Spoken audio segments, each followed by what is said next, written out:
God created the earth, here it is. Several generations later, everything was flooded.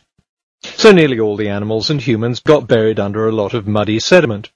And of course all the forests and the grasslands got buried too. This is the theory Don Patton subscribes to. But if you had a flood, wouldn't it just mix everything up? Not necessarily. You have floods that bury things basically where they are, transporting sometimes, but the general rule is things get buried where they live, and not everything lives at the same place. So according to Don Patton, the biblical flood would have buried everything pretty much where it stood. Well, that makes things easy. All we have to do is dig down and we'll find this layer of dead animals all over the world. But it's not there.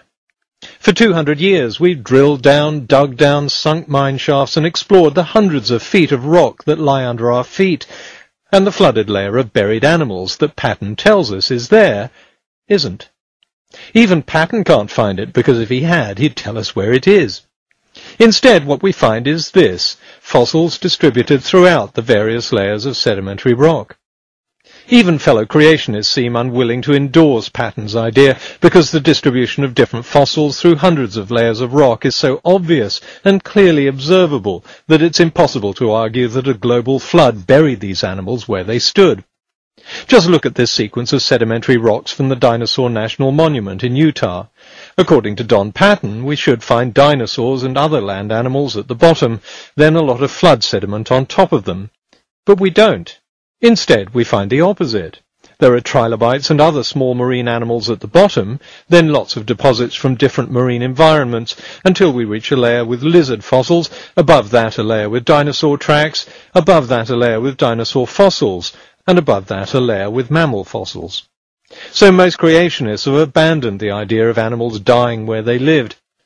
They came up with the idea that this flood was quite violent, with lots of currents moving around, so all the animals got swirled around with the sediment and mixed up. If that's the case, then the rocks under our feet should look something like this: all the fossils mixed up and buried together, with the old soil layer at the bottom. But we don't find that either. Even if you don't accept the age of these rocks, there's no getting around the fact that different layers yield different fossils. If all the animals lived in the same place, then they couldn't have lived at the same time, because they're neatly buried on top of one another, separated by lots of different sediments. But creationists argue that they did live at the same time.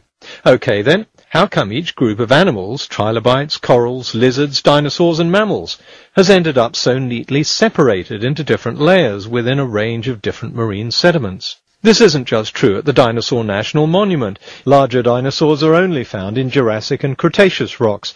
Large mammals are only found in sedimentary deposits of the Cenozoic.